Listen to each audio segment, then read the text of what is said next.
Hello, I'm Kamalas. Welcome on board the Eastern Express, and as always, I hope you enjoy the journey. Now, this time, we're diving into the policy of Kamala Harris's campaign, specifically her stance on Ukraine. The current US Vice President has a big battle ahead of her in a couple of months, but should she emerge victorious, she would be leading America through some turbulent times indeed. One issue we're particularly interested in is how she would respond to the war in Ukraine. Would she follow in Joe Biden's footsteps, essentially continuing his policy, or would Washington change its course into a more appeasing direction? These are the questions we will try to answer today. So without further ado, let's take a closer look at this issue in our latest report. Vice President Kamala Harris, the presumptive Democratic presidential nominee, has chosen Minnesota Governor Tim Walz as her running mate for the upcoming U.S. presidential election. Walz, known for his strong support of Ukraine, brings a wealth of diverse experience and a track record of progressive policies to the ticket. A vocal advocate for Ukraine since Russia's full-scale invasion, Walz has enacted legislation in Minnesota to cut ties with Russian and Belarusian companies and has facilitated arms production for Ukraine's defense in his state. Walz's commitment to Ukraine also includes a virtual meeting with President Volodymyr Zelensky in April 2023 and the establishment of an agricultural partnership with Ukraine's Chernihiv region. His involvement extends as well to welcoming Ukrainian refugees to Minnesota and strongly supporting the defense industry production, crucial to Ukraine's war efforts. Despite his liberal reputation, some political analysts believe Walz can appeal to moderate voters as well, especially in swing states. Many point to his experience as an educator and coach as key strengths that could sway voters, particularly in the Midwest. Moreover, according to experts, Walz's background as an Army National Guardsman and his experience on the Armed Service Committee equip him to effectively address national security issues. He has been instrumental in implementing progressive policies in Minnesota, such as abortion protection, gun control, and free school meals. Harris and Walz, already campaigning in swing states, are scheduled to appear at the Democratic National Convention in Chicago, where they will formally accept their nominations. Their ticket marks a significant moment in U.S. history, as Harris seeks to build on Biden's legacy and address critical international and domestic issues. And now we're zooming in on Washington to find out more about our top story. First things first, let's acknowledge that Kamala Harris doesn't have the extensive transatlantic record that President Biden boasts. Don't let that fool you, though. She is no novice when it comes to European politics. For 3 years running, Harris has been a familiar face at the Munich Security Conference, one of Europe's top forums for discussing international security. Now, what exactly has she been saying? In a February 2022 speech, just 5 days before Russia's full-scale invasion of Ukraine, Harris made it crystal clear. America's commitment to NATO is unwavering and ironclad. She emphasized that NATO's Article 5 self-defense pledge is sacrosanct. Now, this was a direct counter to former President Trump's dubious stance on defending allies not meeting the 2% of GDP defense spending mark. Harris basically told the world, "We've got your back." Now, Harris's policy on Ukraine is part of a broader vision for US foreign policy. She has consistently emphasized the importance of alliances, the rule of law, and human rights. Her stance on Ukraine is a reflection of these principles. She understands that the conflict is not just about Ukraine's sovereignty, but also about the global order. If Russia is allowed to violate international law with impunity, it sets a dangerous precedent. But Harris isn't just focused on the big picture. She's also attuned to the immediate needs of the Ukrainian people. During her speeches, she has highlighted the humanitarian crisis caused by the war. Millions of Ukrainians have been displaced, and the country's infrastructure has been devastated. Harris has advocated for increased humanitarian aid and support for rebuilding efforts. She knows that military assistance alone is not enough. Ukraine needs comprehensive support to recover and rebuild. And now let's address the elephant in the room. Is Harris tough enough to handle Putin? critics argue that she lacks the experience and the gravitas to stand up to a seasoned autocrat. But let's not forget, Harris has faced tough adversaries throughout her career. As California's Attorney General, she took on big banks and won. As a senator, she has grilled Supreme Court nominees and held her ground. Harris has a track record of resilience and determination. Kamala Harris's campaign policy on Ukraine is a blend of unwavering support for NATO, a firm stance against Russian aggression, and a commitment to humanitarian aid. Although she may not have Biden's transatlantic record, Kamala Harris has proven herself to be a capable and determined leader. Her actions and rhetoric have shown that she is ready to take on the challenges of the presidency, including the ongoing war in Ukraine. Now, whether she is going to win the campaign and whether she will be able to hold her own against Putin, now that remains an open question. And now, here to shed more light on the issue are Sergiy Sumlenny, Director of the European Resilience Initiative Centre, and Professor Scott Lucas, Lecturer at the Clinton Institute of University College Dublin. Hello and welcome to Eastern Express. Hello. Thank you. So, a lot has been said already about Donald Trump's enigmatic peace plan for Ukraine, but is it safe to assume that the potential victory of Kamala Harris would be a better choice for Ukraine? Sergiy Sumlenny. Well, what we know about peace plans, which have been produced in pretty significant numbers by different countries in the West, is that they all try to find some new solutions besides a very simple one, a military defeat of Russia. We have seen that military defeat of Russia is possible. We have seen it in 22. We are witnessing it now when Russia cannot even control its own territory. We have seen military defeat of Russia last summer when rebellious mercenaries of Wagner by Prigozhin marched up to Moscow. So Russia is not that strong militarily if hit properly. But all the plans try to offer some sort of out-of-the-box thinking diplomatic solution with complicated tools to keep it in to keep it working. And that is the problem of all these peace plans. They reject a simple solution, being afraid of it, and offer something much more complicated and without any guarantee that it will work, as something very clever. And that is exactly what Trump offers. And I'm afraid that some around of potential President Harris are also thinking about like offering something very clever, very smart, but without going into a military confrontation. Professor Scott Lucas, what is your take on the situation? Do you think that Kamala Harris is going to be more hawkish than Joe Biden when it comes to Russia if she wins the elections? First, let's just dismiss the fact that Donald Trump has a peace plan. I mean, Donald Trump simply says, as he does with all conflicts, if I'm president, I can stop this in 24, 48 hours. And the reality is that any plan he has starts with the fact that he is an admirer of Vladimir Putin. So in effect, he would probably simply be reinforcing the Kremlin's talking points, which of course is a recognition of their seizure of 4 Ukrainian regions as well as Crimea. A Harris presidency would start, I think, with a continuation of what the Biden administration is already doing. Some of the advisors would be the same. Some of our new advisors still have links to the previous administration. I think we can criticize that Biden administration in terms of that it's been too slow in providing military assistance, whether we're talking about tanks, air defense, F-16 fighters, and that it's held back Ukraine from being able to strike inside Russia.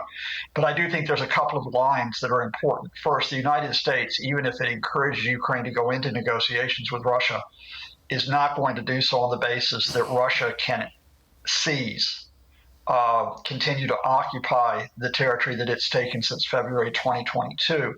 And secondly, that the United States is not going to walk away under a Harris administration from an international coalition continuing to provide assistance to Ukraine. So I think once you start with those lines, it's really a question of not just the U.S., but the international community. How much can they continue to get the essential aid to Ukraine? how much can they pay attention to the situation beyond the front lines, such as hitting Russia behind the front lines, and how much will they support Ukraine in doing that rather than handcuffing Ukraine from being able to counterattack? Sergei Sumlenny, do you think that the relative lack of experience, which is sometimes being used as an accusation against Kamala Harris, that she doesn't really have the same degree of experience as, say, Joe Biden himself when it comes to foreign policy? Could this be a problem if she takes the lead and if she actually becomes the next president of the United States? Would perhaps a selection of seasoned diplomats as advisors help in this regard? Well, I do not see Kamala Harris as an experienced candidate. She served 4 years as vice president of the United States, which is maybe the most qualifying job for taking the position of the president. Well, of course, but on foreign policy, I was specifically referring to foreign policy. Joe Biden had like 30 years of experience on a committee dedicated to foreign policy when he became president. So Kamala Harris does not have the same degree of experience in this field. Well, of course, she does not repeat the CV of Joe Biden. That's understandable. But first, I don't believe that Biden's experience in foreign policy really helped him a lot in dealing with Russian threats. We remember during his time as vice president of the U.S., the very naive approach of reset was launched towards Russia, and during his presidency, yes, he has helped Ukraine a lot, and we cannot say that the U.S. has not provided any help. Of course, it's not the fact. Of course, the U.S. support for Ukraine was significant, but was there a strategy of how to end this war, how to win this war? No, there was no such strategy. The strategy was just not to cross Putin's red line, and that was a strategic mistake. You cannot win a war, you cannot stop a dictator by trying not to make him angry, and that resulted in the prolongation of war.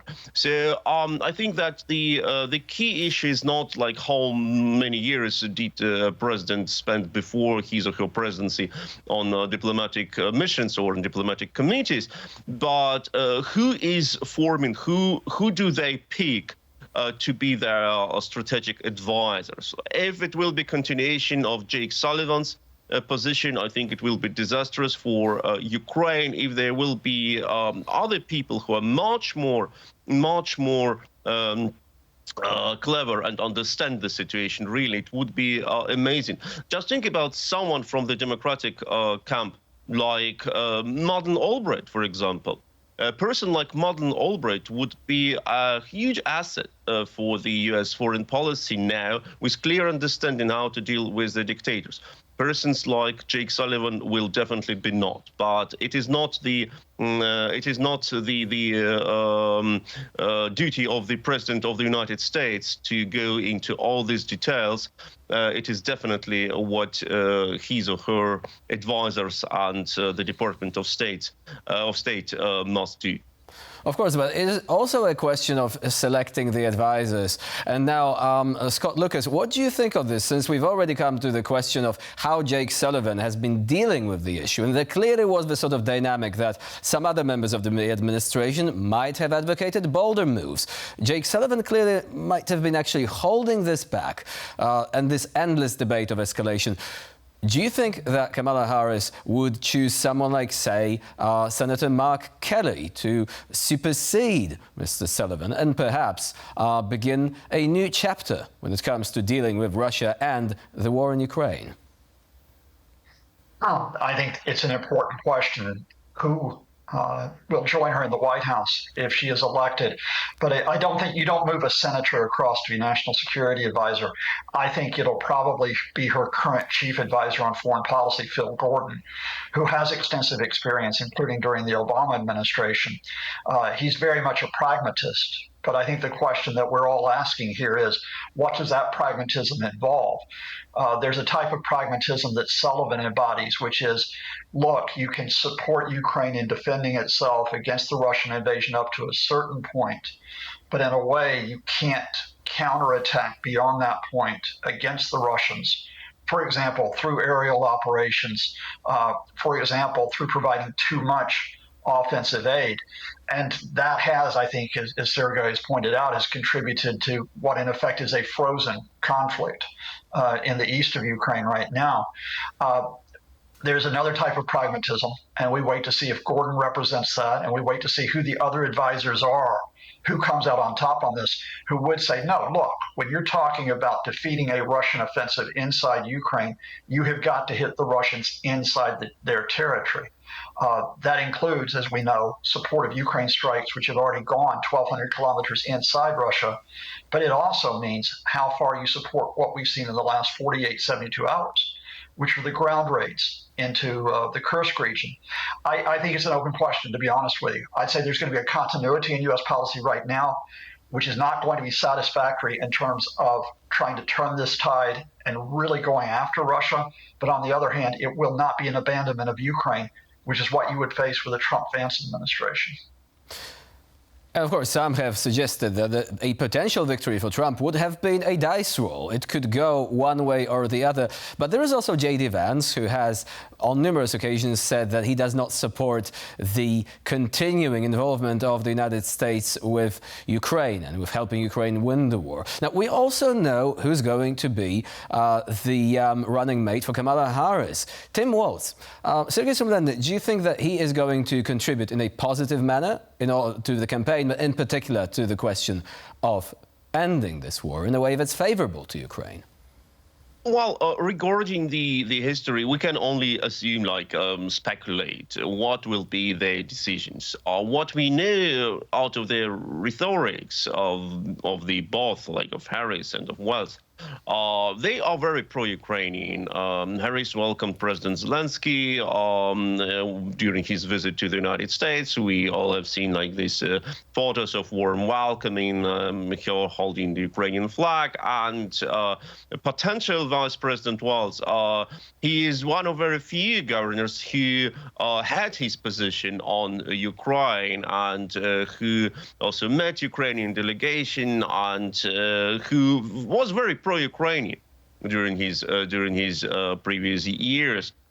Will it reflect necessarily the position of the U.S. on Ukraine and on the Russo-Ukrainian war, and in which steps it will result? We don't know.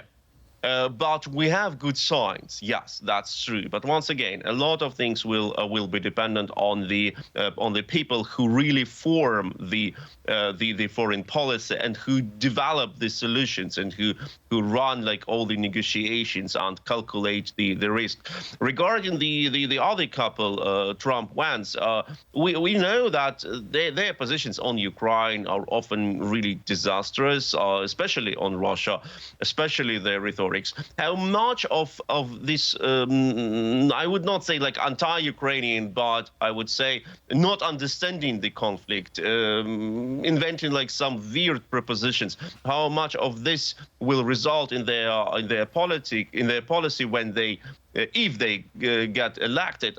We also don't know. We know that Vance changed his position on many topics, including President Trump. On Trump himself. He certainly did. And I think this is the perfect way to summarize this discussion, because the word weird has become a catchphrase when it comes to this ongoing campaign. It's a fascinating subject, too, when it comes to what options possibly can be on the table after the victory of Kamala Harris as president. Unfortunately, we have come to the end of this part of the program for the time being. Hopefully we'll be able to continue that later on. For now, Professor Scott Lucas and Sergei Sumlen were our guests here on Eastern Express. Thank you very much for joining us and for sharing your insight. Thank you so much. Thank you. And now we're moving on to Eastern News Flash, a series of all the other stories from the East that you really don't want to miss. A United Nations report reveals that more than 95% of Ukrainian prisoners of war held in Russian captivity have been subjected to torture, which constitutes a war crime. The UN Human Rights Monitoring Mission in Ukraine detailed the horrific conditions faced by Ukrainian soldiers, including being fed dog food, suffering repeated beatings, and enduring severe physical and psychological abuse. Many soldiers reported being tortured from the very first interrogation, with methods including beatings with metal rods, electric shocks, and forced nudity. In stark contrast, the treatment of Russian POWs in Ukraine complies with international humanitarian law. The UN notes that the Ukrainian authorities are providing full access to detention facilities and ensuring compliance with legal standards. According to the organization, despite there being initial issues at the onset of the conflict, conditions for Russian prisoners held in Ukraine have improved significantly over the past year and a half. A Moscow court has upheld the in absentia arrest warrant for Yulia Navalnaya, widow of the late Russian opposition leader Alexei Navalny. Navalnaya, who resides outside Russia, was accused of participating in an extremist organization and granted an arrest period of 2 months in July. According to the ruling, should Navalnaya return to Russia, she will be arrested. The arrest warrant was issued shortly after Navalnaya was elected as the new chair of the Human Rights Foundation, a New York-based non-profit dedicated to global human rights advocacy. She succeeded Garry Kasparov, a chess legend and a prominent Russian opposition figure and critic of the Kremlin. Navalnaya continues the work of her husband, Alexei Navalny, who was imprisoned for his anti-Kremlin activities. He died in February 2024 in a Siberian penal colony, succumbing to constant mistreatment and abuse. The Ukrainian embassy in Mexico urged the Mexican government to arrest Russian leader Vladimir Putin should he attend the inauguration of President-elect Claudia Sheinbaum. The embassy labeled Putin a war criminal and thanked Mexico for inviting Ukrainian President Volodymyr Zelensky to the ceremony to be held on the 1st of October. The call for Putin's arrest is based on a March 2023 International Criminal Court warrant accusing him of war crimes related to the forced deportation of Ukrainian children to Russia during the 2022 invasion. Although Russia is not an ICC member, Mexico is, and the embassy expressed hope that Mexico would comply with international law. Despite their differences, Mexico has maintained diplomatic ties with both Russia and Ukraine and invited both leaders to Sheinbaum's inauguration. Putin congratulated Sheinbaum on her June election victory, calling Mexico a historically friendly partner of Russia in Latin America. Sheinbaum will become Mexico's first female president when she takes office in October. And for this episode of Eastern Express, it's the end of the line. Please stay with us here on TVP World for more latest news and updates. I'm Jonasz Rewiński. Bye for now.